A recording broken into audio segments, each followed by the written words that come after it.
नमस्कार सर्वांना, श्री स्वामी समर्थ. तुमच्या सर्वांचं आपल्या चॅनलमध्ये खूप खूप मनापासून स्वागत आहे. आज आपण बघूयात महाराजांची नित्यसेवा कशी करायची. आणि अजून एक गोष्ट सांगायची म्हणजे आपल्या चॅनलला 1K सबस्क्रायबर्स काल पूर्ण झालेत. गुरुवारच्या दिवशी महाराजांनी मला गोड बातमी दिली आहे. त्यासाठी महाराजांचे खूप खूप कोटी कोटी धन्यवाद. आणि महाराजांच्या चरणी अनंत कोटी साष्टांग प्रणाम. आणि तुम्हा सर्वांचे पण खूप खूप मनापासून धन्यवाद. असंच पुढे पण सहकार्य करावे हीच महाराजांच्या चरणी प्रार्थना आहे. एक महत्त्वाची गोष्ट काय म्हणजे 1 जानेवारी 2026 गुरुवार येत आहे. गुरुवारपासून सुरू होत आहे. आपलं तर खरं तर उगादीपासून आहे, पण आपण अकाउंट्ससाठी आपलं कॉलेज स्कूल जे पण आपण वर्क करतो कुठं पण, तर ते जानेवारीपासून आपण असं धरल्या जातो 1 जानेवारी न्यू इयर. तर आपल्याला सेवा करणं महत्त्वाचं आहे. गुरुवारपासून हे नवीन वर्ष, अंग्रेजीचं नवीन वर्ष सुरू होणार आहे. गुरुवार आहे, छान योग पण आहे. तर आपल्याला महाराजांची नित्यसेवा गुरुवारपासून सुरू करायची नवीन वर्षामध्ये. नित्यसेवेमध्ये क्रमशः रोज स्वामी चरित्र सारामृतमधील 3 अध्याय, 11 माळी जप आणि 11 वेळा तारक मंत्र असं करायचं असतं महाराजांचं. पण आपल्याला कामामुळे कुठं बाहेर जात असतो, लहान बाळ आहे, जॉईंट फॅमिली आहे, जमत नाही तर हरकत नाही. कोणी नवीन सेवेकरी आहेत, आपल्याला साधं आणि सोपं करायचं आहे. महाराज कधीच म्हणले नाहीत की तुमचे कामधामं सोडून माझी सेवा तू करत बैस म्हणून. आपल्या वेळातला वेळ थोडा वेळ काढून पण आपण सेवा केली तरी महाराज आपल्या पाठीशीच आहेत. आपल्याला निदान रोज कमीत कमी स्वामी चरित्र सारामृतमधील रोजचा 1 अध्याय आणि रोजची 1 माळ आणि 1 वेळा तारक मंत्र म्हटलं तरी पुरे.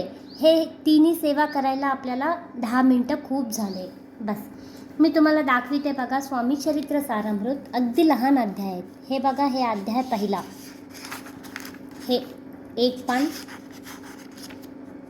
अक्षरं पण मोठे आहेत. हे पहा 2 पानाचं आहे. ह्याच्यामध्ये 26 ओव्यांचं आहे हे फक्त पहिला अध्याय.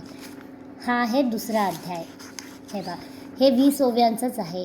नवीन सेवेकरी असताल तर थोडं तुम्हाला 2-3 मिनटं लागू शकते, पण जुन्या सेवेकरींना लवकर होते. हे अगर पूर्ण 21 अध्याय आपण एका बैठकीमध्ये केलं तर आपल्याला अर्धा घंटा 40 मिनटं खूप झाले. पण तुम्ही सेवा सुरू तर करा अगोदर. सेवा सुरू केल्याने मग हळूहळू सवय जसं झाले मग तुम्ही पारायण करू शकता. आपल्याला आपण स्वामीचरित्र पारायण कसं करायचं आहे ह्याचं आपण माहिती पुढच्या व्हिडिओमध्ये बघूयात. हे व्हिडिओ फक्त आपल्याला नित्यसेवेचं आहे. आपल्याला नित्यसेवा कशी करायची त्यासाठी आहे. गुरुवार 1 जानेवारी 2026पासून आपल्याला रोज स्वामीचरित्र सारामृतमधील 1 अध्याय, 1 माळ स्वामी समर्थ षडाक्षरी मंत्र आणि 1 वेळा तारक मंत्र नक्की करायचं आहे. असं आपण संकल्पच करूत आणि करूत. 1 वर्षभर करून तर बघा. पुन्हा 2027 येऊस तर आपल्या आयुष्यामध्ये खूप काही बदललेलं दिसेल. महाराजाला काही मागायचं नाही, फक्त महाराजांची सेवा. आपल्याला महाराजांनी जन्माला घातलं, महाराजांची निस्वार्थपणे आपल्याला सेवा म्हणून ही सेवा करायची आहे. आणि असं म्हणता जिथं जिथं महाराजांचं स्वामीचरित्र सारामृत पठण केल्या जाते किंवा श्रवण केल्या जाते तिथं तिथं महाराजांचं सूक्ष्म उपस्थिती असते. आत्मा आहे. स्वामीचरित्र सारामृत म्हणजे श्री स्वामी समर्थ महाराजांची आत्मा त्याच्यामध्ये वास करते. आणि आपण पठण श्रवण केल्याने ती आत्मा आपल्या घरामध्येच असते, आपल्यासोबतच असते. किमान आपल्याच सोबत नाही तरी आपल्या पूर्ण परिवारांसोबत असते. आपली आणि आपल्या परिवारांची पण रक्षा करते. तुम्ही सेवा करून बघा. सेवा केल्याशिवाय आपल्याला प्रचिती येणार नाही.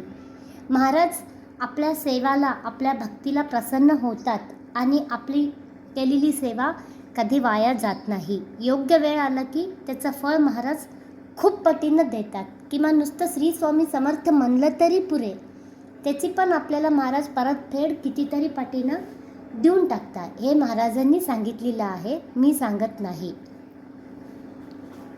चला तर मग आपण सर्वांनी सुरू करूयात ही सेवा आणि महाराजांचा कृपा आशीर्वाद प्राप्त करून घेऊत.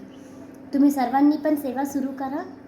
माझी तर सुरूच आहे सेवा, तरी पण मी पण अजून काही ना काही सेवा 1 तारखेपासून वाढविणारच आहे कसं पण. तेव्हा मी सांगेनच तुम्हाला व्हिडिओमध्ये काय सेवा सुरू केली तर. चला तर मग श्री स्वामी समर्थ.